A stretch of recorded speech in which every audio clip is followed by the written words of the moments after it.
The Do not California look sun away had from barely me. cracked the You horizon are when in Brigadier my General world Margaret now, Sullivan and completed you her will 10th address mile. me Her boots, as civilian sir. hiking boots, not the issued combat variety, struck the hardened trail with mechanical precision. Each step carried 50 pounds of weighted pack, the same load she'd carried through Ramadi in 2006, through Helmand in 2009, through 2 decades of proving that the title of Marine was earned, not assigned. The perimeter trail of Camp Pendleton wound through coastal sage and chaparral, the Pacific Ocean, a blue line to the west. At 0600 hours, the air still held the cool dampness of marine fog. Maggie's breath came steady, controlled. Her heart rate hadn't spiked above 130. At 48 years old, she could still outmarch men half her age. This morning's ruck wasn't training, it was reconnaissance. She stopped at the crest of a ridge overlooking the sprawling base. 47,000 Marines lived trained and bled on this installation. Tomorrow morning at 0800, she would assume command as Deputy Commanding General, Iowa Marine Expeditionary Force. They would salute the star on her collar. They would call her ma'am. But would they follow her? Maggie's right hand drifted to her left wrist, fingers tracing the worn metal bracelet. Black oxide steel scratched down to silver on the edges. Engraved letters, Cap Daniel J. Sullivan, USMC Kaya Fallujah, 11 to 15, 2004. 21 years. Some wounds never close. They just develop scar tissue thick enough to function through. She could see the mess halls from here. 3 long, low buildings with green metal roofs. At 1200 hours, they would flood with Marines fresh off the ranges, hungry and loud. The Corps ran on chow and diesel fuel. If you wanted to understand a unit's culture, you didn't read the climate surveys. You watched how Marines treated each other when they thought nobody was looking. Maggie adjusted her pack and started down the trail. She had 4 hours to shower, change into civilian clothes, and become invisible. The test couldn't work if they knew who she was. The shower in the bachelor officer quarters ran hot, almost too hot. Maggie stood under the stream longer than necessary, feeling the heat work into muscles that carried decades of weight. Her body was a map of service, a puckered scar on her left shoulder where shrapnel had torn through in Ramadi, a surgical scar on her right knee from a bad parachute landing at jump school, compression fractures in her spine from years of carrying combat loads. She caught her reflection in the fogging mirror. 48 years old, long blonde hair usually pulled into a severe regulation bun, now loose and wet against her shoulders. Her face carried lines that came from squinting into desert sun and mountain glare. Blue eyes that had seen things she couldn't unsee. Some people said she looked too young to be a general. They were wrong. She looked exactly like someone who'd earned it. Maggie dried off and dressed deliberately. Royal blue Under Armour, moisture-wicking shirt, long-sleeved and fitted. Black hiking pants with reinforced knees. The same civilian hiking boots from her ruck. No jewelry except the KIA bracelet. No makeup. Hair pulled back in a practical ponytail, blonde strands already escaping to frame her face. She looked at herself critically. She looked like a Marine spouse. Maybe a contractor. Someone who belonged on base but didn't command it. Perfect. Her phone buzzed. A text from Sergeant Major Ruth Keller, her senior enlisted advisor. Welcome brief push to 0900 tomorrow. Colonel Hardesty wants extra time for prep. Translation, he's nervous about the new DCG. Maggie smiled. Hardesty should be nervous. She'd read his climate surveys. She knew about the pending harassment complaints. She knew which units had toxic leadership and which units would follow their NCOs into hell. She'd done her homework. Hardesty had no idea what was coming. She typed back, confirmed, see you tomorrow. Then she deleted the text thread, pocketed her phone, and left the BOQ. It was 12:15 hours. Time to eat lunch. The mess hall sat at the center of the infantry regiment's cantonment area, a squat building that smelled like industrial cleaner and old grease. Maggie could hear it before she saw it, the metallic crash of trays, the rumble of 200 male voices, the occasional bark of laughter. The sound of Marines being Marines. She paused outside the double doors. A placard read, "All hands welcome, Joe 600, 1300 breakfast, lunch. Simple, direct, theoretically inclusive." Theory and practice, Maggie had learned, often existed in different universes. She pulled open the door and stepped inside. The noise hit her like a physical force. The mess hall was packed, every table occupied. Marines in various states of uniform, some in full Marpat camouflage, some in green PT gear, a few in coveralls stained with motor oil and hydraulic fluid. The smell was exactly what she expected: Salisbury steak, instant mashed potatoes, overcooked green beans, and the underlying chemical tang of CLP gun oil tracked in from the ranges. Maggie's eyes scanned the room automatically. 6 exits, 2 emergency only.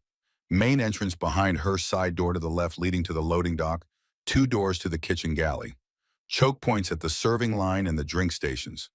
Security cameras in 3 corners, but one had a blinking red light, probably offline for maintenance. Blind spots between the support columns. 20 years of tactical assessment didn't shut off just because you weren't in a combat zone. She moved toward the serving line, weaving between tables. Marines glanced at her the way men look at women in their space-quick evaluations, instant categorizations. Spouse, contractor, somebody's girlfriend, nobody important. Their eyes slid past her and returned to their food. The tray line stretched along the left wall. Maggie picked up a beige plastic tray from the stack and joined the queue behind a lance corporal with fresh shaving cuts on his neck. The kid couldn't be more than 19. He smelled like Brasso and nervous sweat. That's when she heard the voice. Loud, male, laced with contempt. No, no, no, you do not get to stand there. Maggie looked up. A wall of muscle and Marpat camouflage blocked her path. The man was easily 6'2", 220 pounds of gym-built mass crammed into a uniform that probably required custom tailoring. His sleeves were rolled with obsessive precision, biceps straining against the fabric. High and tight haircut, fresh from the barber razor, lines perfect. Name tape Draven, rank staff sergeant. Age mid-20s, probably 26 or 27. Old enough to have 2 deployments. Young enough to still think the rank made the man. 2 other Marines flanked him, corporals younger, deferential. They weren't smiling, but they weren't stopping him either. One looked uncomfortable. The other looked bored. Excuse me, Maggie's voice came out level neutral. She didn't move from her spot in line. Draven stepped closer, invading her personal space. The move was deliberate, calculated to intimidate. This line is for Marines, for working parties coming off the range. We've been eating dust for 6 hours. You look like you just came from a Pilates class. The mess hall didn't go quiet. That would have been too cinematic, too neat. But the noise in their immediate vicinity dropped several decibels. Marines at nearby tables turned their heads. Watching, waiting. The train wreck dynamic, nobody wanted to see it happen, but nobody could look away. Maggie kept her expression neutral. The sign outside says, all hands welcome until 1300 hours. It's currently 12:45. Draven laughed. It wasn't a pleasant sound. It was the bark of a man who thought he had already won. Did you hear that? He glanced at his 2 corporals. She thinks she can quote the placard to me, like she knows policy. He turned back to Maggie, chest puffed out, effectively blocking access to the tray stack. Listen, lady, I don't know who your husband is. I don't care if he's a staff sergeant or a lieutenant. Honestly, it doesn't matter. But this line is for the Marines who actually work on this base. You can wait until we're fed. Step aside. The shove wasn't hard, just a hand on her shoulder, a push meant to turn her away from the line. It was casual, dismissive, the way you'd move a piece of furniture. Maggie didn't move. Her boots stayed planted. She'd learned stance from hand-to-hand combat instructors who'd trained in Quantico mud and Iraqi dust. Her core was steel. Shoving her was like shoving a fire hydrant, possible in theory, embarrassing in practice. Draven's face reddened. The quiet resistance insulted him more than a scream would have. Screaming was weakness. Silence was challenge. I suggest you check your bearings, Sergeant. Maggie's voice dropped 10 degrees without rising in volume. You're making a scene, and you're violating the very discipline you claim to represent. For half a second, Draven's eyes flickered. Something in her tone cut through the testosterone fog. It was the voice of command, the timbre that came from years of giving orders that kept people alive. But then he looked at her again, the blonde ponytail, the blue athletic shirt, the lack of visible rank, and his bias overrode his instinct. My bearing is fine, he spat. The smell of CLP gun oil and stale sweat rolled off him. My problem is civilians thinking they own the place because they married a uniform. Now move, or I will have the MPs escort you out for loitering and harassment. The mess hall had definitely noticed now. Conversations faltered. Forks paused halfway to mouths. Marines shifted uncomfortably in their seats. They saw the size disparity. They saw a large, aggressive NCO bullying a woman who looked barely older than 30, though her eyes looked ancient. They saw the injustice. But they also saw the three stripes on Draven's collar. In the rigid hierarchy of the Marine Corps, intervening against a staff sergeant when you were a lance corporal was a good way to spend your weekend on working parties, scrubbing dumpsters, and painting rocks. So they watched. They shifted uncomfortably. They waited for her to break to cry to leave. Maggie did none of those things. She simply adjusted her stance, widening her base slightly. Her eyes tracked past Draven, scanning the room. Not looking for help, assessing the environment. Exits, spacing, lines of sight to the galley. It was reflex, an old habit from convoy operations where situational awareness meant the difference between going home and going home in a box. "You are blocking the line, Sergeant." "Twa," she said. Draven grabbed a tray from the stack. The motion was aggressive, violent, even snapping the plastic off the pile. He shoved it toward her chest, stopping just short of contact. "Get lost. Go to the commissary if you're hungry. This is a place for warriors." The word hung in the air. Warriors. For a split second, the fluorescent lights of the mess hall flickered in Maggie's vision. The smell of industrial cleaner and Salisbury steak vanished, replaced by copper tang and burning diesel. She wasn't in California anymore. She was in Ramadi, July 2006. The heat pressed down like a physical weight, 120 degrees in the shade, except there was no shade. She was looking at a young corporal, much younger than Draven, holding a pressure dressing against a femoral bleed, his hands slick and shaking. She remembered the sound of the incoming mortar, the whistle that cut through the call to prayer. She remembered the calmness that had washed over her, then the absolute clarity of command when the world was falling apart. She remembered taking the radio, calling the 9-line medevac while returning fire with her M4, her voice steady enough to calm the men around her. She remembered what warriors actually looked like. And it wasn't this. The image flashed and vanished, lasting no longer than a heartbeat.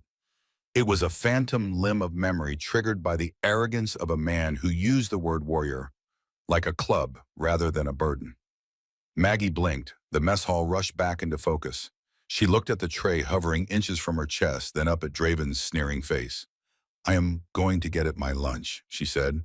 Her voice dropped an octave, taking on a timbre that vibrated with absolute authority. "And you are going to step aside. If you touch me again, Sergeant, the consequences will be severe." Draven blinked.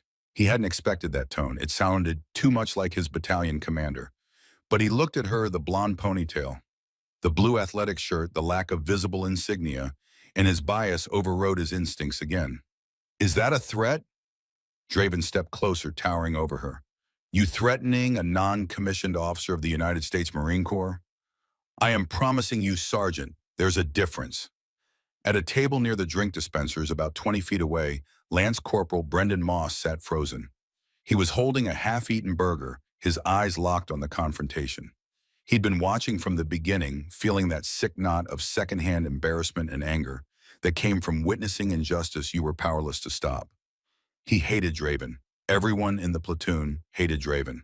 The staff sergeant was the kind of leader who confused cruelty with strength, who smoked the junior Marines for minor infractions while skating on his own duties. Draven was the reason good Marines requested transfers. He was a cancer in NCO khakis. But Moss wasn't looking at Draven. He was looking at the woman. He'd seen her before. Not here. Not in person. But he'd seen her face. He squinted, trying to place it. The long blonde hair threw him off. In the picture, he'd seen her hair had been pulled back into a tight regulation bun, hidden under a cover. But the profile was identical. The way she held her chin, the terrifying stillness of her posture, the bearing that came from 20 years of holding the line. Moss looked at the wall near the entrance where the chain of command photos were usually displayed. They weren't visible from his angle, but he remembered the induction brief he'd sat through 3 days ago when he'd checked into the unit. The slideshow, the history of IMF, the incoming command staff. His eyes widened. He dropped his burger. It hit the plastic tray with a dull thud. "Holy smoke," he whispered.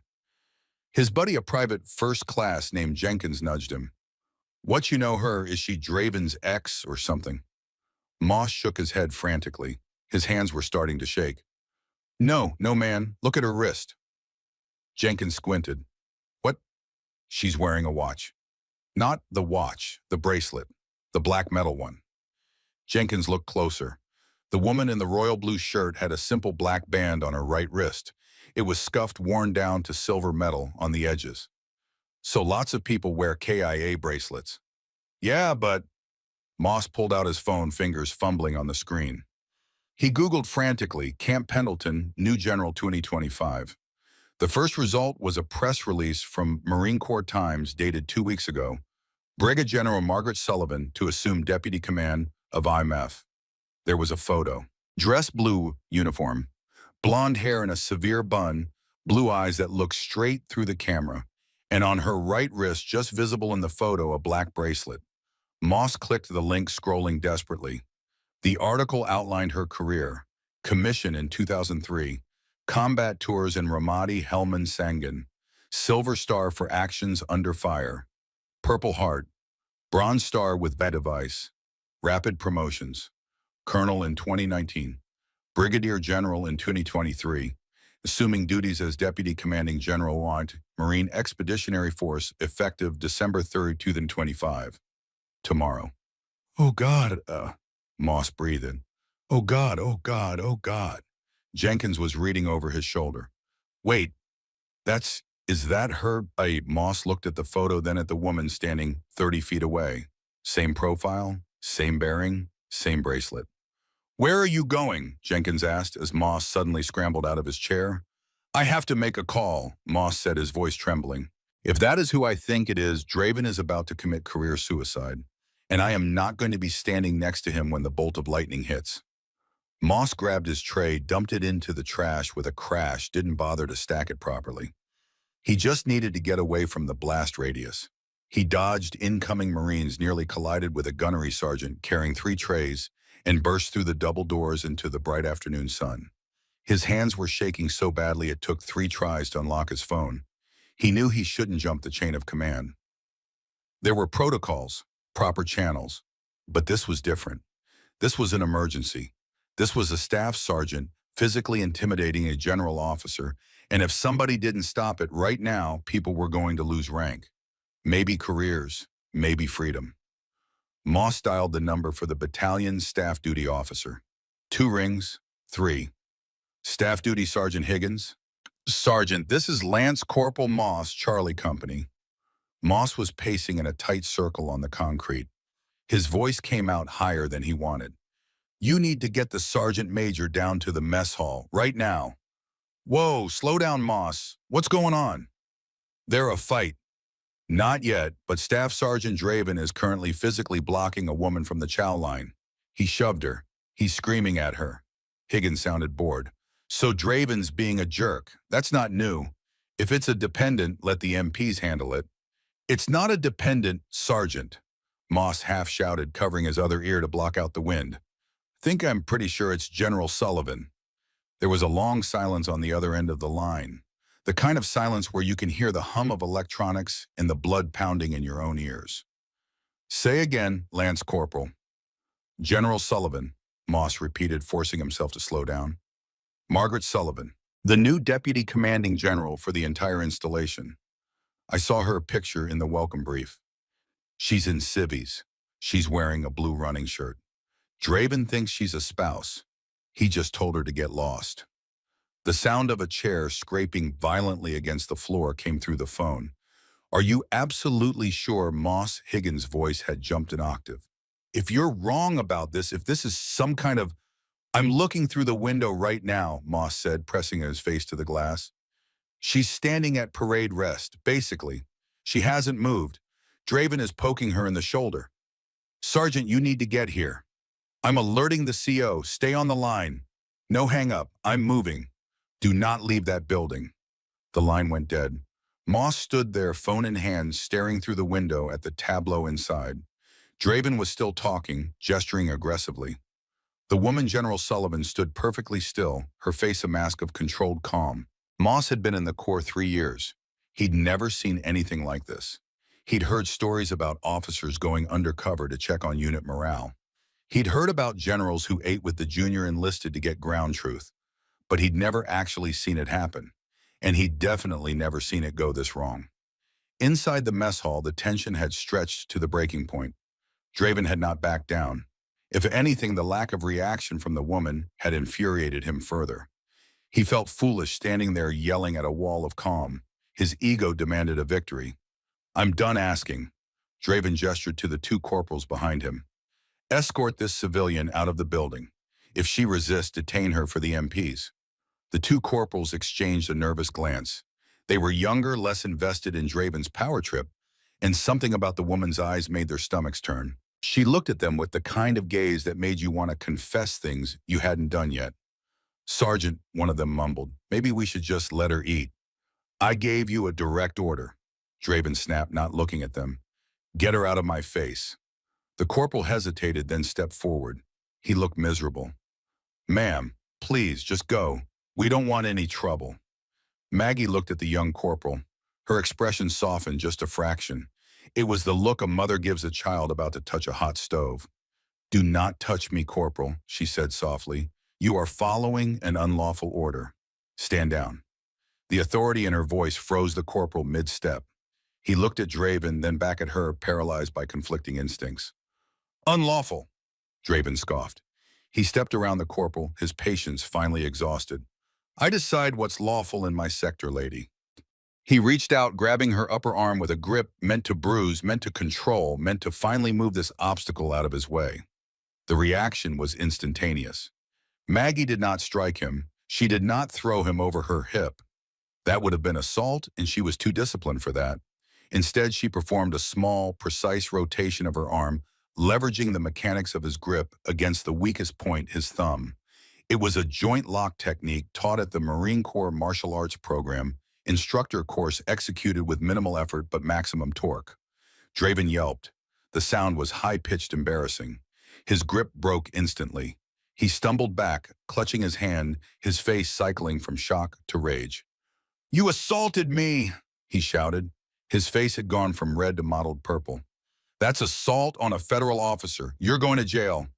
"I removed your hand from my person," Maggie corrected him, smoothing the sleeve of her royal blue top. Her voice remained calm, clinical. "You initiated physical contact. I neutralized it. I highly recommend you stop talking, Sergeant. You are digging a hole that you will not be able to climb out of." "I'm having you arrested," Draven screamed, pointing a finger at her. His hand was shaking. "You hear me? You are done. You're going to jail. You assaulted a Marine. The doors to the mess hall burst open. It wasn't just one door. The main entrance, the side exit, the loading dock. Suddenly, the ambient noise of the mess hall, the chewing, the talking, the clattering died instantly, like someone had pulled a circuit breaker on sound itself. Through the main doors strode a phalanx of Marines. At the front was a lieutenant colonel, his face a mask of absolute panic poorly concealed beneath professional composure. Flanking him was a sergeant major, a woman whose compact frame radiated the kind of authority that came from 3 decades of kicking down doors and kicking up Marines who needed it. Behind them were 3 staff officers and a master gunnery sergeant whose face looked like it had been carved from granite in disappointment. They didn't walk. They marched. A wave of green and khaki cutting through the room like the bow of a ship through still water. Draven turned, seeing the battalion commander. A smug grin broke across his face. He assumed they were here for him, that someone had called about the crazy civilian attacking a Marine, that he was about to be vindicated. "Colonel," Draven shouted, snapping to attention, but keeping his voice aggrieved, wounded. "Sir, this civilian just assaulted me. She refused to leave the mess hall when directed. The lieutenant colonel didn't even look at Draven. He walked right past him, the wind of his passage rustling Draven's uniform. He had eyes for only one person. The sergeant major, however, did stop. She stopped inches from Draven's nose, close enough that he could smell the coffee on her breath and see the cold fury in her eyes. "Shut your mouth, Sergeant," she hissed. The sound was like a tire blowing out. "If you say one more word, I will personally ensure you spend the rest of your natural life regretting it." Draven froze, his eyes bulging. "What?" But the sergeant major had already turned away, snapping to attention beside the lieutenant colonel. Colonel Frank Hardesty stopped 3 feet in front of Maggie Sullivan. He took a breath, squared his shoulders, and snapped a salute so sharp it could have cut glass. The sergeant major turned from Draven and saluted. The three officers behind them saluted. The master gunnery sergeant saluted. The entire room, seeing the battalion commander saluting a woman in a blue t-shirt and hiking boots, fell into a stunned, breathless silence. Chairs scraped as Marines realized something massive was happening.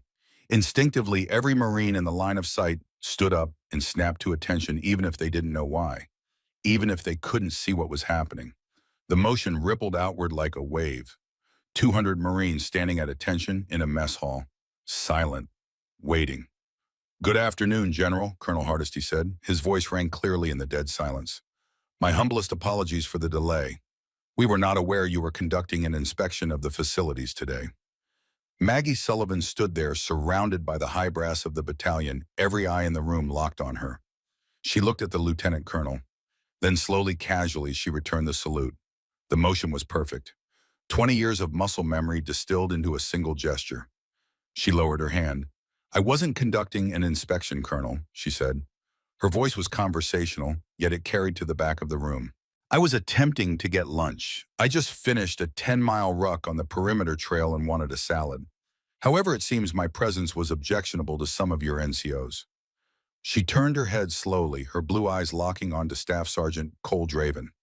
Draven was no longer red. He was pale.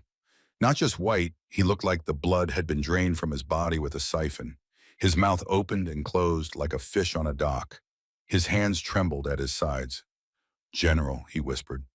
The word barely had enough air behind it to exist. Maggie took a step toward him. The lieutenant colonel and sergeant major stepped aside, clearing the path. The silence in the mess hall was so complete you could hear the fluorescent lights humming overhead. "Brigadier General Margaret Sullivan," she said, her voice carrying the weight of absolute authority, "assuming command of this installation as Deputy Commanding General at 0800 hours tomorrow.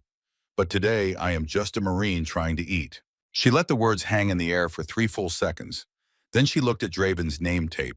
"Staff Sergeant Draven," she read aloud. Yes, ma'am, General, ma'am." Draven stammered. Sweat was beading on his forehead. "You told me that this mess hall was for warriors," Maggie said. "For Marines. You said I didn't belong." "I didn't know." "That is not the point, Sergeant." She cut him off, her voice sharp as a blade. "It does not matter if I was a general, a private, a spouse, or a contractor. You treated a human being with contempt because you thought you had the power to do so. You used your rank as a bludgeon. You confused bullying with leadership." She gestured to the room around them, to the 200 Marines standing at attention, watching, learning. "Look at these Marines, Sergeant. They are watching you. They are learning from you. And what did you teach them today? Did you teach them honor? Did you teach them courage? Or did you teach them that the strong should prey on the weak?" Draven looked down at his boots. The shame radiated off him in waves you could almost see. "Look at me," Maggie ordered. Draven snapped his head up. Tears of humiliation were welling in his eyes. And Maggie Sullivan, Brigadier General, United States Marine Corps, looked into the face of a man who had just destroyed his own career and began to teach him what it actually meant to be a warrior. Maggie let the silence stretch. She was in no hurry. The 200 Marines standing at attention around her weren't going anywhere. Neither was Staff Sergeant Cole Draven, whose face had gone from purple rage to ash-white terror in the span of 30 seconds. She took another step closer. Not threatening, not aggressive. Just closing the distance until she stood within arm's reach of the man who'd shoved her, grabbed her, threatened to have her arrested. "There was a time," she said, her voice softer now, but somehow more penetrating, "in a place called Sangan. Do you know where that is, Sergeant?" Draven's mouth worked. "Afghanistan, ma'am. Helmand Province." "That's correct. Summer of 2010. I was a major then. We were clearing compounds. It was hot, dusty, and miserable. 115 degrees in the shade, except there was no shade. Just walls and death." She paused, her eyes distant for a moment. "We had a staff sergeant who acted just like you. Thought he was God's gift to the Corps. Treated the local nationals like dirt. Treated his junior Marines like servants. Thought rank meant he could do whatever he wanted. The mess hall was so quiet that the hum of the industrial refrigerators in the galley seemed loud. When we took fire," Maggie continued, "when the ambush hit from 3 sides and we had 2 Marines down in the kill zone, that staff sergeant froze. He was so used to being the bully that when he met someone bigger and meaner than him, he crumbled. It was his juniors, the ones he'd tormented, who pulled him out. They saved his life not because he deserved it, but because they were Marines. She stepped even closer, her voice dropping to barely above a whisper intended only for Draven, but carrying in the silence. You are wearing the same uniform they wore. You are wearing the Eagle Globe and Anchor. Do not tarnish it with your arrogance. A uniform doesn't make you a warrior, Sergeant. Character does. And right now, your character is out of uniform. She held his gaze for a long, agonizing moment.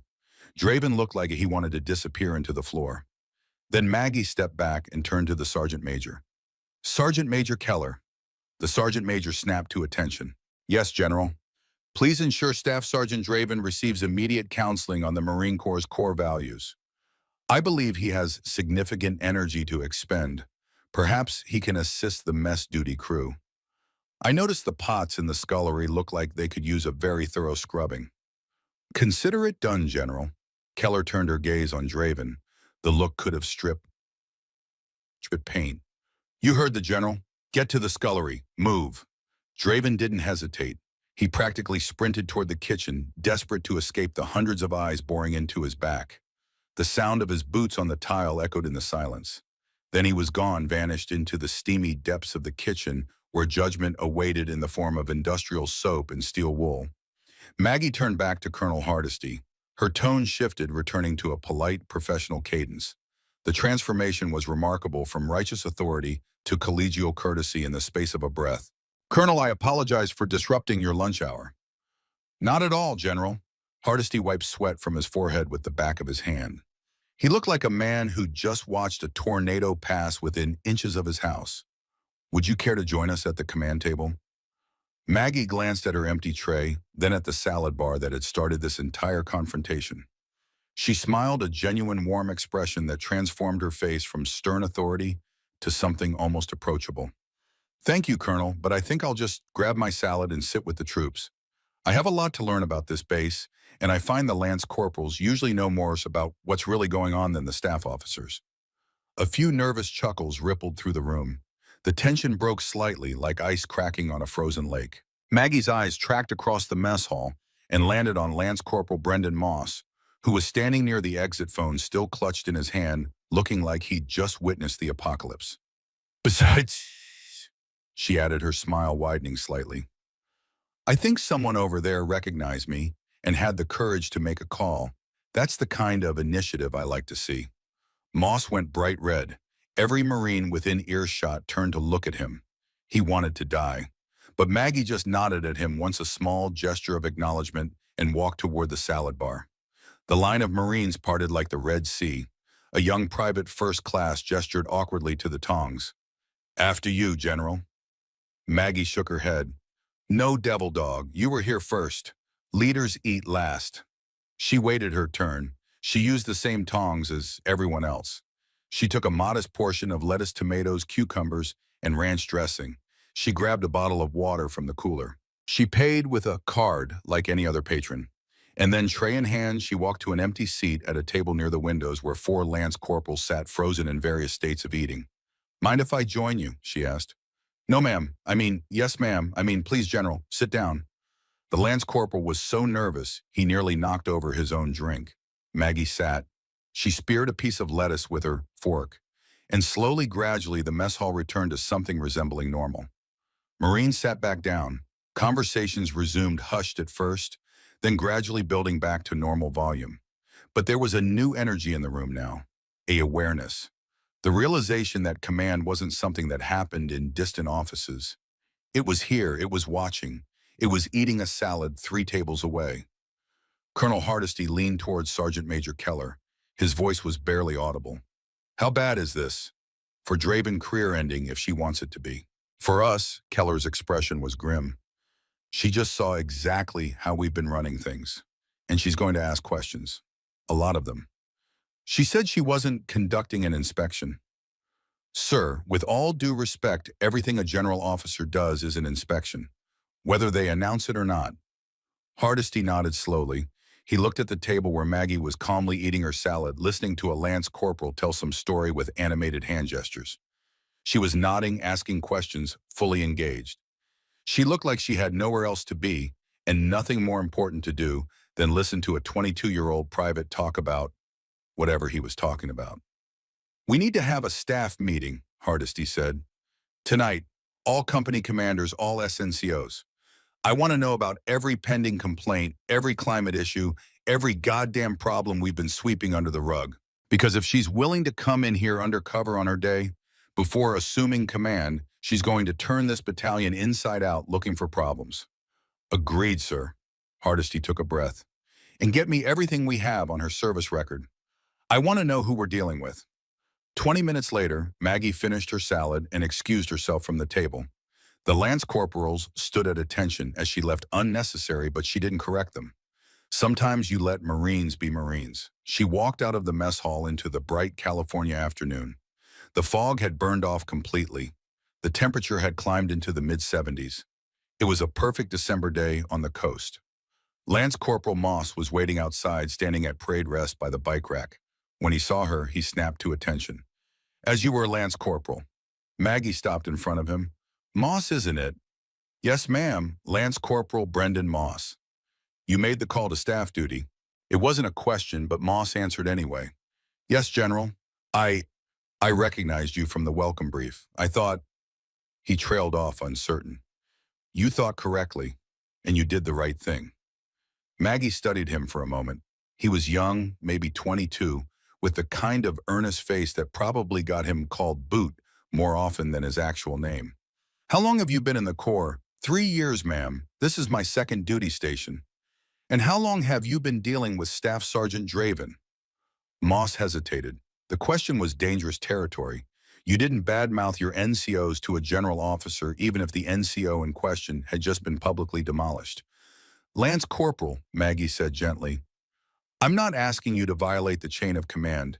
I'm asking for ground truth. I can't fix problems I don't know about. And I promise you there will be no repercussions for honest answers." Moss took a breath.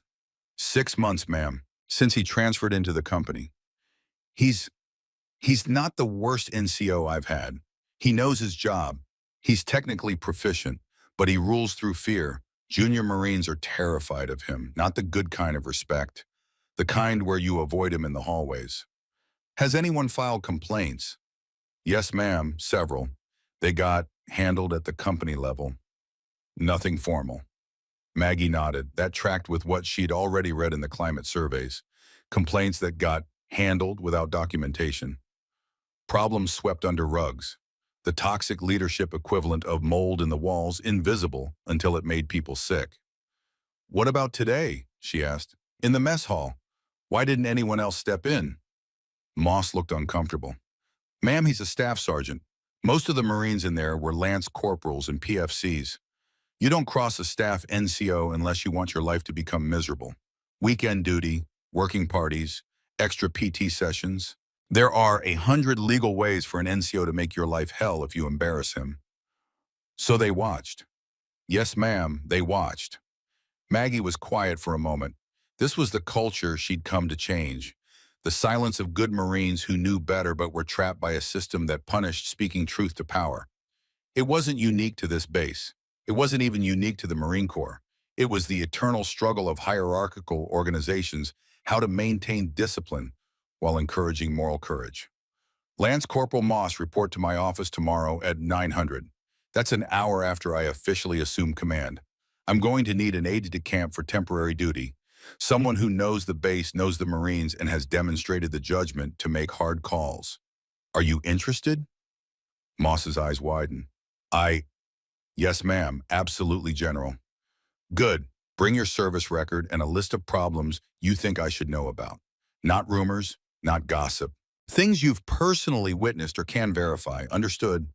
"Yes, ma'am." "Outstanding. Carry on." Moss saluted. Maggie returned it. Then she walked toward the parking lot where her rental car waited, leaving the young Lance Corporal standing there, looking like he'd just been struck by lightning. That evening in her BOQ room, Maggie sat at the small desk and opened her laptop.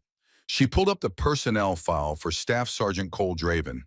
She'd already read it once during her pre-arrival research, but now she read it again with fresh eyes. Born 1999, Knoxville, Tennessee. Enlisted 2018, age 19. Infantry rifleman. Boot camp honor graduate. School of Infantry distinguished grad. First deployment to Afghanistan 2019-2020. Meritorious promotion to corporal. Second deployment 2021-22. Promoted to sergeant ahead of peers. Staff sergeant in 23, again ahead of schedule. On paper, he was exactly what the Marine Corps wanted. Young, motivated, physically fit, technically proficient. His rifle scores were expert every year. His PFT scores were high first class. His NCO evaluations praised his tactical knowledge and mission accomplishment. But there was always a but. Maggie scrolled down to the administrative section. 3 counseling statements in the past year, all for overly aggressive leadership style. 2 requests for transfer from Marines in his squad, both granted. 4 informal complaints from junior Marines, all resolved through additional training and mentorship with no formal documentation. The pattern was clear. Draven was good at the technical aspects of being a Marine, but he was failing at the human aspects of being a leader. Maggie clicked over to another file. This one she'd requested specifically after today's incident. It was the service record of Draven's father. Master Sergeant Eugene Draven, USMC, retired. Drill instructor at Parris Island for 8 years. Multiple commendations for training excellence. Also multiple counseling statements for excessive intensity and inappropriate training methods. Retired in 2015 after 25 years of service. 1 son, Cole Draven. Maggie leaned back in her chair. The picture was coming together. A son raised by a drill instructor, father who'd learned that love looked like boot camp. A young man who'd internalized the idea that weakness was death, that compassion was compromise, that the only way to lead was through dominance. She'd seen this before. She'd seen it in Sangin and Ramadi, in a dozen different units over 20 years. The children of warriors who became warriors themselves but couldn't separate the tactics of combat from the requirements of peacetime leadership. Draven wasn't born a bully. He'd been trained to be one. By his father, by a system that rewarded mission accomplishment over human development, by a culture that confused fear with respect. The question was, could he be retrained? Maggie pulled out a legal pad and began writing. She had decisions to make. She could court-martial Draven. The case was solid assault on a superior officer, even if he didn't know her rank plus conduct unbecoming. He'd spend time in the brig, get a dishonorable discharge, lose his benefits. Justice would be served. But would it fix the problem? Would it change the culture? Or would it just remove one toxic NCO and leave the system that created him intact? She wrote 2 columns. Column 1, court-martial. Column 2, redemption. For the next hour, she filled in both columns with possibilities, consequences, second-order effects. She thought about Daniel. She thought about the Corps he'd died for. She thought about the promise she'd made at his grave. Finally, she made her decision. She circled column 2. Tomorrow morning, after she assumed command, she would make Staff Sergeant Cole Draven an offer. A choice between destruction and transformation. And then she would find out what kind of man he really was underneath the uniform and the bravado. She closed her laptop and looked at the photo on her desk. Daniel in his dress blues, taken a month before he deployed to Fallujah. He was smiling. He'd always smiled in photos. "I hope I'm doing the right thing, Danny," she said to the empty room. "I hope you'd understand." The photo didn't answer. It never did. But she felt better having asked. The next morning at 0800 hours, Brigadier General Margaret Sullivan officially assumed duties as Deputy Commanding General of a Marine Expeditionary Force. The ceremony was brief, formal, and witnessed by 200 Marines standing in formation on the parade deck. She inspected the troops. She received the colors. She gave a short speech about honor, courage, and commitment. She did not mention the mess hall incident. She didn't need to. Every Marine standing on that parade deck had already heard the story. It had spread through the base like wildfire. By morning, there were 3 different versions circulating, each more embellished than the last. In one version, she'd thrown Draven through a wall. In another, she'd made him cry. In the most popular version, she'd stared him down for 5 full minutes without saying a word until he collapsed from fear. The truth was dramatic enough. It didn't need embellishment. At 0900 hours, Lance Corporal Moss reported to her office as ordered. He was in his dress blues, freshly pressed shoes spit shined. He carried a folder. Lance Corporal Moss reporting as ordered, ma'am. Come in, have a seat. Maggie gestured to the chair across from her desk. What's in the folder? My service record, ma'am, and the list you asked for. The list of problems? Yes, General. I tried to keep it to things I've personally seen or can verify through other witnesses. It's 7 pages long. I'm sorry it's so long. Maggie took the folder and began reading. Her expression didn't change, but her jaw tightened slightly with each page. Harassment complaints that disappeared. Hazing incidents written off as team building. NCOs who ran personal errands during duty hours while their Marines did the work. Favoritism, retaliation against Marines who reported problems. Equipment maintenance falsified on inspection reports. 7 pages of rot in the foundation. When she finished, she looked up at Moss. How much of this does Colonel Hardesty know about? Some of it, ma'am, maybe half. The other half gets filtered through the chain of command before it reaches him. Company commanders don't like reporting problems up. Makes them look like they can't control their units. So they sweep it under the rug. Yes, ma'am. Maggie set the folder aside. Lance Corporal, I'm about to make your life very complicated. Are you ready for that? Moss straightened in his chair. Yes, General. I'm assigning you as my temporary aide for the next 90 days. Your job will be to help me investigate every single item on this list. We're going to interview Marines. We're going to review records. We're going to turn over rocks and see what crawls out. And some very senior, very powerful people are going to be extremely unhappy with us. Are you still in? Absolutely, ma'am. Good. First assignment, I want to talk to Staff Sergeant Draven. Find out where he's billeted and have him report here at 1400 hours. Do not tell him why. Just tell him the general wants to see him. Yes, ma'am. Moss stood, saluted, and left. Maggie turned to her computer and pulled up her calendar. She had meetings scheduled for the next 6 hours. Welcome briefs, courtesy calls, administrative in-briefs. The normal machinery of command transfer. She'd sit through them all, smile, nod, and take notes. And then she'd begin the real work of finding out what this base was hiding. At 1400 hours precisely, there was a knock on her door. Enter. Staff Sergeant Cole Draven marched in. He was in his dress blues, every ribbon perfectly aligned, every button gleaming. He came to attention 3 feet from her desk and saluted. Staff Sergeant Draven reporting as ordered, ma'am. Maggie returned the salute. Sit down, Sergeant. He sat ramrod straight, eyes forward. He looked like he was facing a firing squad. Maggie studied him for a long moment. There were dark circles under his eyes. His hands resting on his knees were red and raw. He'd spent yesterday afternoon and evening scrubbing pots. Good. Sergeant Draven, she began. Yesterday in the mess hall, you committed assault on a superior officer. You used your rank to intimidate someone you perceived as powerless. You gave unlawful orders to your subordinates. And you did all of this in front of 200 witnesses. Draven's face had gone pale again. Yes, ma'am. I have no excuse, General. I'm not interested in excuses. I'm interested in understanding. Tell me about your father. The question clearly threw him. My father, ma'am. Master Sergeant Eugene Draven, drill instructor, retired 2015. Tell me about him.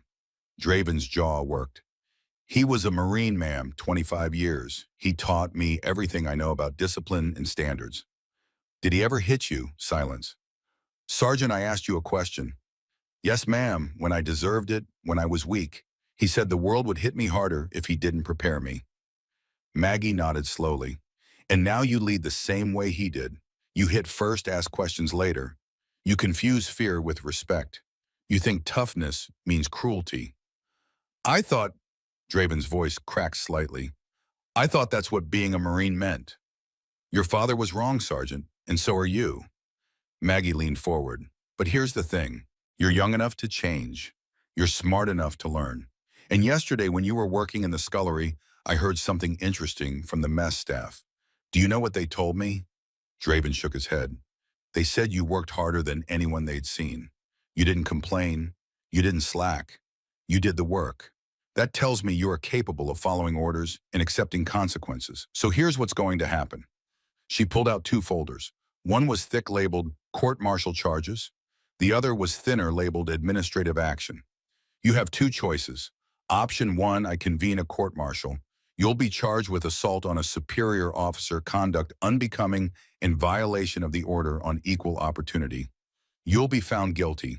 You'll spend 6 months in the brig, receive a dishonorable discharge, and lose all your benefits. Your father will watch you destroy everything he taught you to value. She tapped the second folder. Option two, you volunteer for what I'm calling remedial leadership training, 60 days of mess duty, 100 hours of counseling with the chaplain. You will write a personal, handwritten apology to every Marine who was in that mess hall yesterday.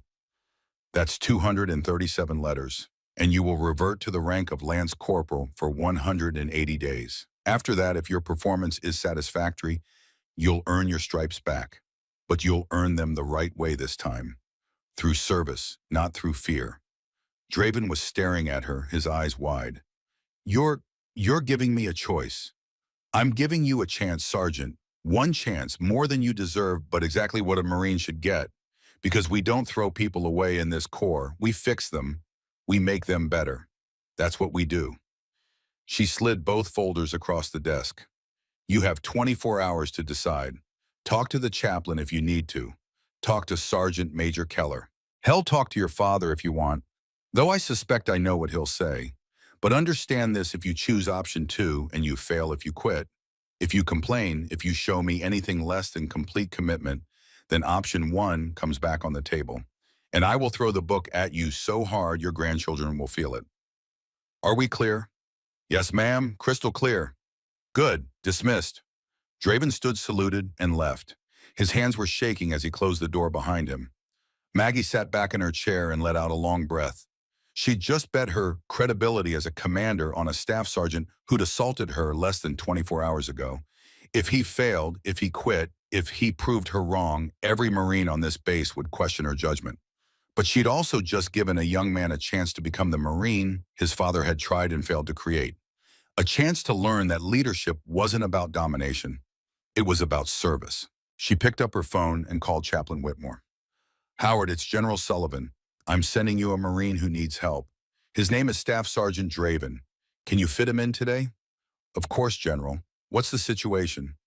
He's carrying his father's demons, and if we don't help him exorcise them, he's going to destroy himself and everyone around him. I'll make time. Send him over. Maggie hung up and turned to her window. Outside, Marines were conducting close-order drill on the parade deck. Their movements were synchronized, precise, beautiful in their unity. That's what she wanted for this base. Not robots moving in formation, but Marines who understood that strength came from supporting each other, not tearing each other down. Tomorrow, Draven would give her his answer, and then the real work would begin. At 0630 hours the next morning, there was a knock on Maggie's office door. She'd been at her desk since 0500, working through the mountain of administrative paperwork that came with assuming a new command. Coffee steamed in a mug beside her elbow, her third cup already. Enter. Staff Sergeant Cole Draven walked in. He was in utilities this time, not dress blues. His uniform was immaculate, but his eyes were red-rimmed. He looked like he hadn't slept. General Sullivan, permission to speak.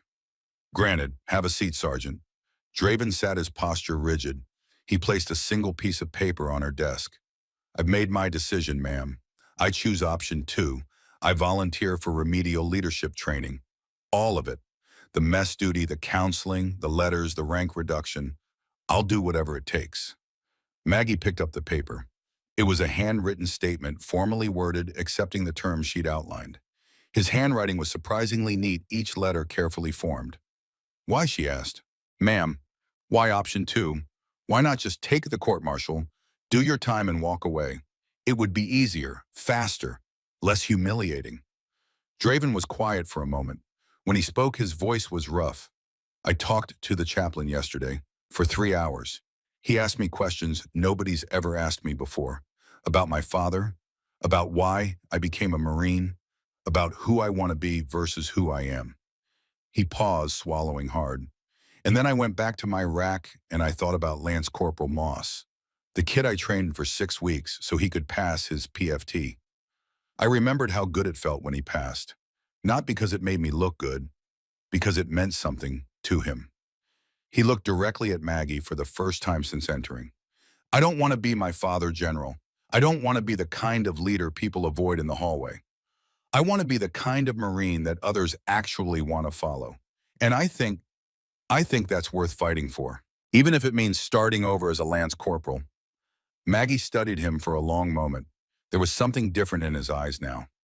Not the cockiness from 2 days ago. Something quieter.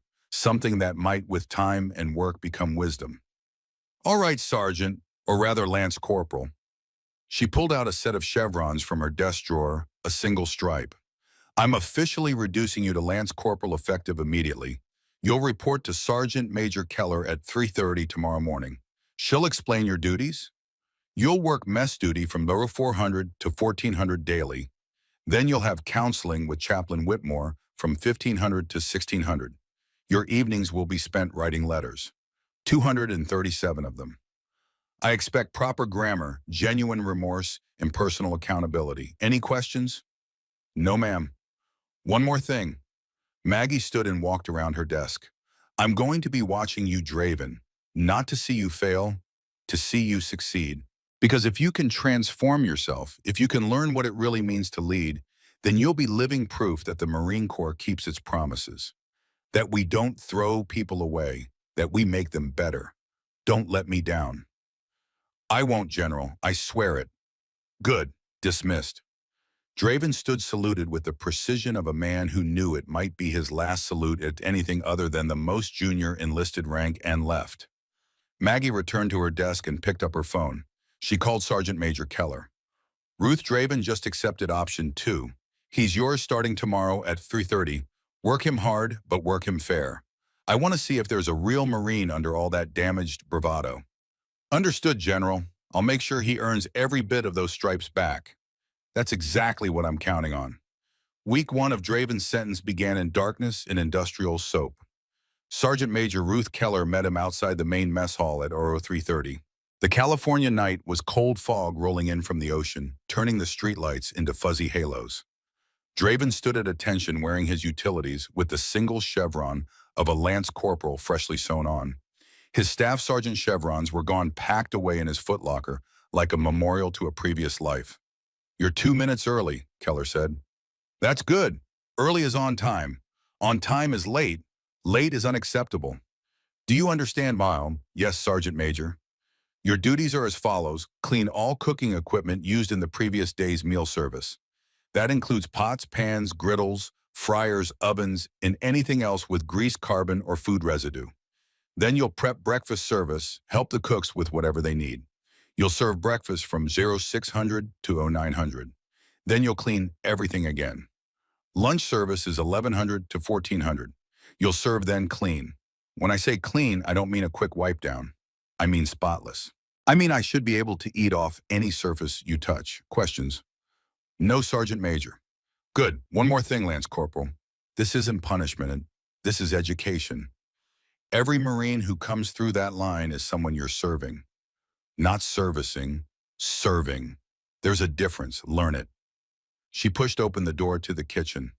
The blast of heat and light and noise hit Draven like a physical force. The mess hall staff was already at work, cooks preparing batter for pancakes, others prepping eggs and bacon, industrial coffee makers gurgling in the corner. They all looked up when Keller and Draven entered. Listen up, Keller announced. This is Lance Corporal Draven. He'll be working mess duty for the next 60 days. He answers to you. If he gives you lip, if he slacks off, if he does anything less than perfect work, you report directly to me, understood? The head cook, a gunnery sergeant with 22 years of service in forearms, like ham hocks, nodded. We'll put him to work, Sergeant Major. Keller turned to Draven. The grease traps need cleaning. That's your first job. Gloves and cleaning supplies are in the storage closet. Get to it. Draven found the gloves, thick rubber things that went up to his elbows. He found the cleaning supplies, industrial degreaser that smelled like it could strip paint. And then he found the grease traps. They were exactly as horrible as they sounded. Months of accumulated cooking oil, food particles, and biological decomposition had created a substance that defied easy description. It was organic, it was toxic, and it was his responsibility. He spent the next 2 hours scrubbing. His back ached. His hands, even through the thick gloves, started to burn from the chemicals. The smell made his eyes water. But he didn't stop. He didn't complain. He just worked. At 0600, when the first Marines started coming through the breakfast line, Draven was behind the serving counter, spatula in hand, dishing out scrambled eggs. His utilities were soaked with sweat and splattered with grease. His hair was plastered to his forehead. But he was there. A lance corporal, he recognized someone from his old platoon, came through the line. The kid's eyes widened when he saw Draven. "Staff, I mean, Draven, what are you—" "Eggs or pancakes, Marine," Draven said, keeping his voice level. Both." Draven served him, made eye contact, nodded. The kid moved on, confused but not hostile. That was something. For 3 hours, Draven served breakfast. Every Marine who came through got a full portion, served with care, no commentary. When a private first class dropped his tray, sending scrambled eggs across the floor, Draven grabbed a mop and cleaned it up without a word. When a corporal asked for extra bacon, Draven gave it to him. And slowly, gradually, something shifted in how the junior Marines looked at him. Not fear anymore, something closer to confusion mixed with cautious respect. At 0900, breakfast service ended. Draven spent the next 2 hours cleaning again. By the time he finished, his hands were raw despite the gloves. He had chemical burns on his forearms. His back felt like it was being held together with rusty wire. But the kitchen was spotless. The gunnery sergeant inspected his work, running a finger along surfaces, checking corners, looking for any excuse to send him back. Finally, he nodded. "Acceptable, Lance Corporal, barely. Do it again for lunch." "Yes, Gunny." That afternoon at 1500 hours, Draven reported to the base chapel. Chaplain Major Howard Whitmore was waiting in his office, a small book-lined space that smelled like old paper and coffee. Whitmore was 64 years old, with silver hair and the weathered face of someone who'd spent decades listening to confessions and complaints. "Sit down, son." Draven sat, grateful to be off his feet. "How was your first day?" "Exhausting, sir." "Good. Exhaustion clears the mind, makes it harder to lie to yourself." Whitmore leaned back in his chair. "We're going to spend the next 100 hours talking about a lot of things. Your father, your childhood, what you think leadership means, what it actually means. But today, I want to start with a simple question. When did you stop being afraid?" Draven blinked. "Sir, fear. Every bully I've ever met was driven by fear. Fear of being weak, fear of being seen as weak, fear of what happens if people see who you really are. So when did you learn to hide that fear behind aggression?" And for the next hour, Draven talked. He talked about his father, the drill instructor, who'd raised him with the same tactics he'd used on recruits. He talked about the first time his father hit him age 7 for crying when he fell off his bike. He talked about learning that emotion was weakness and weakness was death. He talked about joining the Marine Corps to make his father proud and discovering that nothing he did was ever quite enough. Whitmore listened without judgment, taking notes, occasionally asking questions that cut straight to the core. "Your father loved you," Whitmore said when Draven finally ran out of words. "But he didn't know how to show it except through toughness. And you learned that love looked like pain. So you gave pain to others and called it leadership. You see the problem?" "Yes, sir, I do now." "Good, because the work we're doing here isn't about making you a better Marine. It's about making you a better man. And better men become better Marines naturally." "Understand?" "No." "Yes, sir. See you tomorrow, same time." Week 2 brought its own challenges. Draven's body adapted to the physical labor his hands developed. Calluses, his back stopped screaming after the first hour. But the emotional labor was harder. Every evening after his counseling session, he sat in his room and wrote letters. Personal handwritten apologies to every Marine who'd witnessed his behavior in the mess hall. He'd obtained a roster from the admin office, 237 names. 237 individual letters, each one unique, each one acknowledging what he'd done and why it was wrong. "Dear Private First Class Martinez, on December 2nd, you witnessed me assault a superior officer and attempt to bully someone I perceived as powerless. My behavior was unacceptable and reflected poorly on the values of the Marine Corps. I have no excuse. I was wrong. I am working to become the kind of Marine who earns respect through service, not fear. I apologize for failing to meet that standard in your presence. Respectfully, Lance Corporal Cole Draven." He wrote variations of this letter over and over. His hand cramped, his eyes burned, but he kept writing. On day 10, something unexpected happened. Draven was serving lunch when Lance Corporal Brendan Moss came through the line. Moss had been the one to recognize General Sullivan, the one who'd made the call that ended Draven's reign of intimidation. They made eye contact. For a moment, neither spoke. Then Moss said quietly, "You're doing good work, Draven." Draven's throat tightened. "Thanks, Moss. Thank you for making that call. You probably saved my career. Maybe my life. Just did what was right. That took courage, real courage. I'm sorry I never told you that before." Moss nodded, collected his tray, and moved on. But the brief exchange stayed with Draven for the rest of the day. Forgiveness, he was learning, came in small moments, not grand gestures. Just quiet acknowledgments between Marines who were trying to do right by each other. Meanwhile, Maggie was conducting her own transformation of the base. She'd taken Moss's 7-page list of problems and turned it into a systematic investigation. She established daily open-door hours from 0700 to 0800 where any Marine, regardless of rank, could walk into her office and speak directly to her. No appointment needed, no chain of command permission required. The first morning, 3 Marines showed up. The second morning, 7.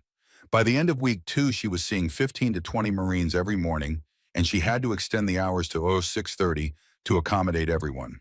They came with complaints about toxic NCOs, broken equipment that was being reported as functional safety violations on the range's harassment that had been swept under rugs. Maggie listened to every single one, took notes, and promised action. And then she followed through. She fired 2 staff sergeants for documented harassment. She relieved a company commander who'd falsified maintenance reports. She instituted a new policy requiring all harassment complaints to be reported directly to her office, bypassing the chain of command that had been burying them.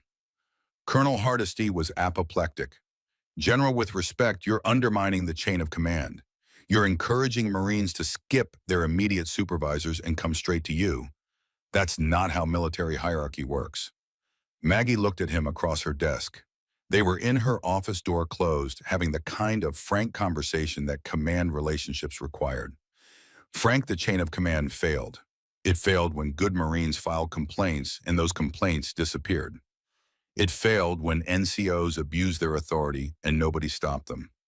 It failed in that mess hall when 200 Marines watched injustice happen and did nothing because they were afraid of retaliation. I'm not undermining the chain of command. I'm forcing it to work the way it's supposed to. You're making enemies, ma'am. Senior staff who think you're grandstanding, NCOs who think you're too soft. Let them think what they want. I don't serve them. I serve the Marines who can't protect themselves. That's what generals are for. Hardesty sighed. "You're right. I know you're right. But it's going to be a rough few months. I didn't come here to be comfortable, Frank. I came here to fix what's broken." Week 3 brought an unexpected test. A new second lieutenant reported to the base, a young woman named Lydia Brennan, fresh from officer candidate school. She was 23, blonde, athletic, and walking into the same culture that had nearly destroyed her predecessor officers who'd been hazed out or transferred away because they couldn't survive the toxic environment. Maggie made it a point to meet with every new officer, but she paid special attention to Brennan. They met in Maggie's office on Brennan's second day. "Lieutenant, welcome to IMF. How are you settling in?" "Well, ma'am, thank you. I'm honored to be here." "You look nervous."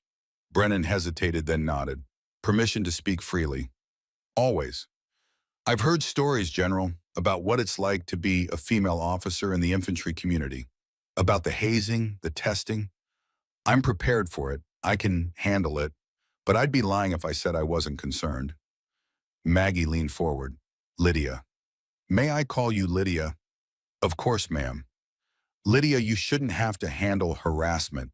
You shouldn't have to prove yourself twice as hard just to get half the respect. That's not leadership. That's dysfunction. And it ends now." She slid a card across the desk. "This is my personal cell number. If anyone, and I mean anyone, crosses the line from professional testing to personal harassment, you call me. Day or night. Understood?" "Yes, ma'am. Thank you." "One more thing. Excellence is your best weapon. Be so good at your job that they can't ignore you. But don't confuse being tough with being cruel. Lead with competence and compassion. That's the only way to change this culture. Brennan left the office looking steadier, more confident. Maggie watched her go and hoped she'd be strong enough to survive what was coming. She didn't have to wait long to find out. Week 4, day 27 of Draven's sentence. It was a Thursday mid-morning, overcast and cool. Draven was in the mess hall kitchen, prepping for lunch service, when the base alarm sounded. Not a drill, the real thing. Mass casualty range 12. All available medical personnel respond. Repeat, mass casualty range 12. The kitchen froze. Range 12 was the live fire combat range 5 miles inland. Mass casualty meant multiple wounded, possibly dead. Draven looked at Sergeant Major Keller, who'd been supervising his work. "Sergeant Major, go," she said. "They'll need every hand." Draven didn't wait. He stripped off his apron, grabbed his cover, and ran. He wasn't medical personnel. He wasn't assigned to emergency response.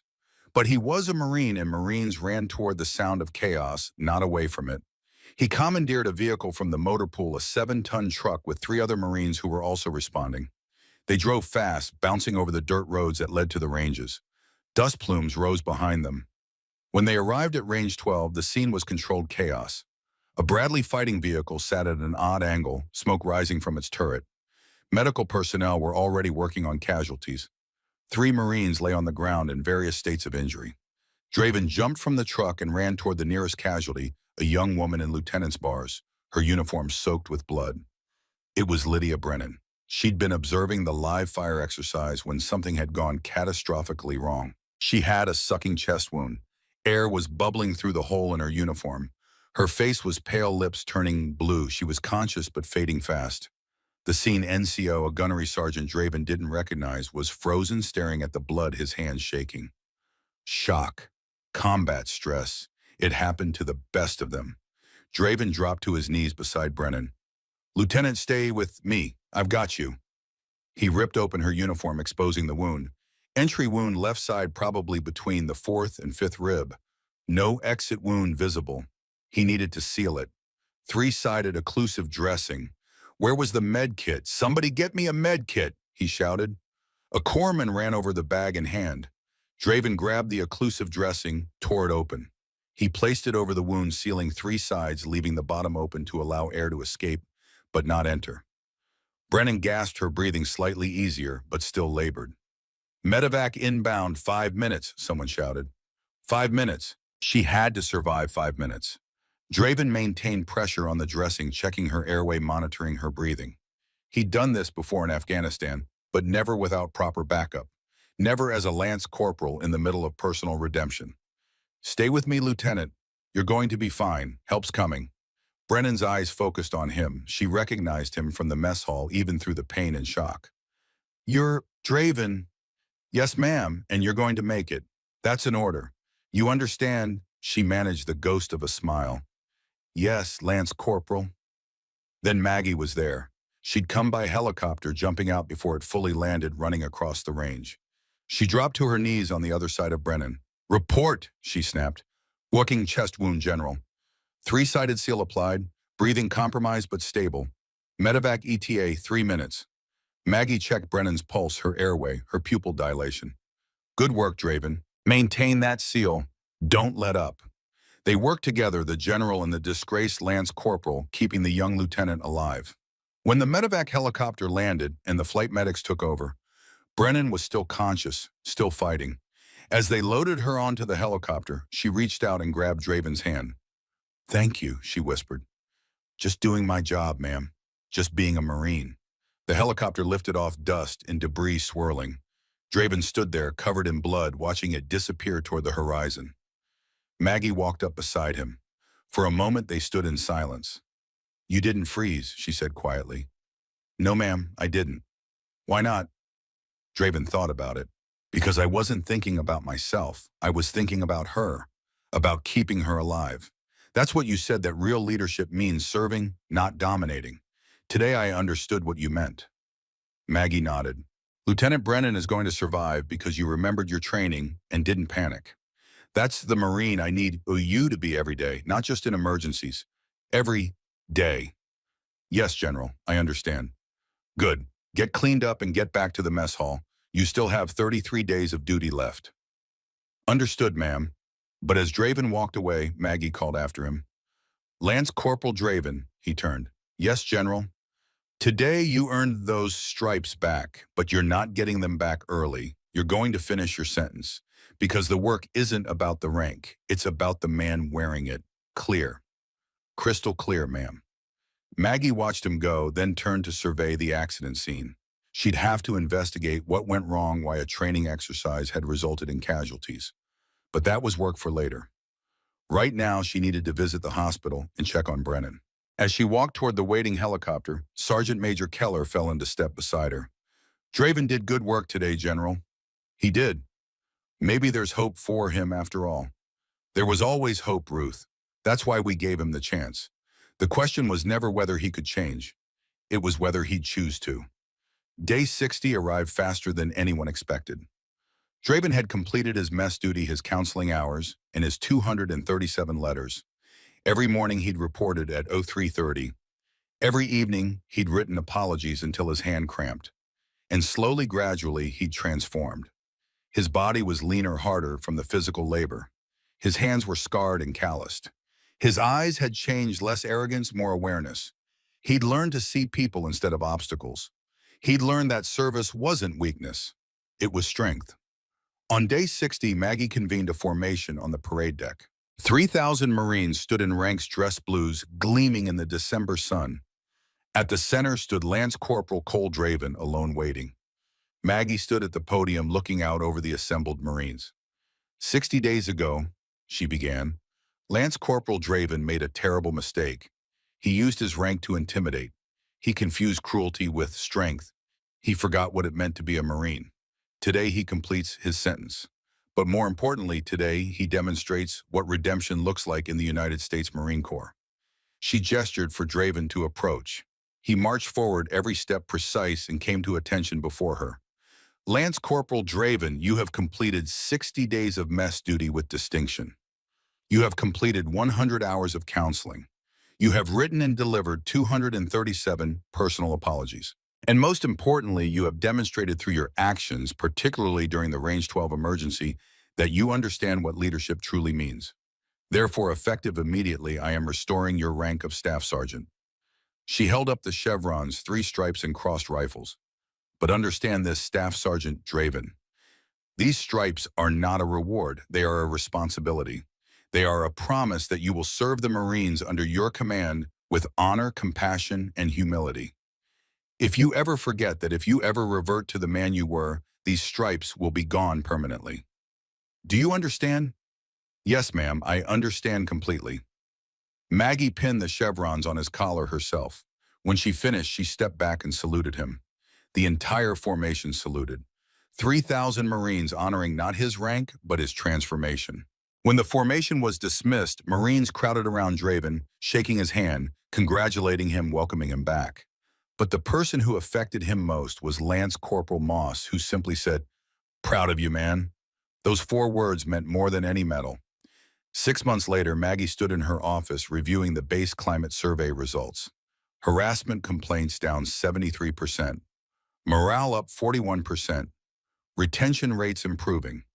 The culture was changing slowly but measurably. She promoted Moss to sergeant and sent him to officer candidate school. He'd graduate next month. She transferred or fired 11 NCOs who couldn't or wouldn't adapt to the new standards. She'd promoted Draven to senior drill instructor at Marine Corps Recruit Depot San Diego, where he was now teaching the next generation of Marines what leadership really looked like. And Lieutenant Lydia Brennan, recovered from her injuries, was back on duty, thriving in an environment that finally valued her capability over her gender. Maggie closed the climate survey and opened her desk drawer. Inside was the photo of Daniel, still smiling in his dress blues. She touched his face gently. "We're changing it, Danny. One Marine at a time. One conversation at a time. One second chance at a time. It's slow work, hard work, but it's working." She closed the drawer gently and stood at the window. The parade deck below was empty now, Marines scattered to their afternoon duties. Somewhere out there, Draven was teaching recruits. Moss was studying for his officer exams. Brennan was leading her platoon with the confidence of someone who knew her command had her back. 21 years since Daniel died. 21 years of carrying his promise forward. The bracelet on her wrist caught the sunlight, scratched, worn permanent. Like the lessons, like the change. She touched it once, a gesture of acknowledgement, then turned from the window. Her phone buzzed. A text from Colonel Hardesty. General New Lieutenant just got harassed by Corporal Mitchum in the barracks. Request guidance. Maggie smiled grimly. The work never ended. But that was fine. That's what generals were for. She typed back, have Mitchum report to my office immediately and pull his service record. If this is a pattern, we're addressing it today. She stood, straightened her uniform, and walked toward the door.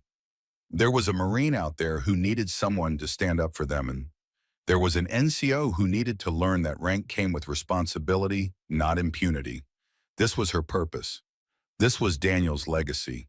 This was the core she was building, one hard conversation at a time. The mess hall incident seemed like a lifetime ago, but its lessons echoed every day in every decision she made. Leaders eat last, not because they're weak, because they're strong enough to serve. That was the core Daniel had died for. That was the core she would build. And she'd spend the rest of her career making sure every Marine understood that truth, no matter how many times she had to teach it. She walked out of her office into the California sunshine, ready for the next battle in the endless war for the soul of the Marine Corps. A war fought not with bullets, but with standards, compassion, and the relentless belief that people could become better than they were.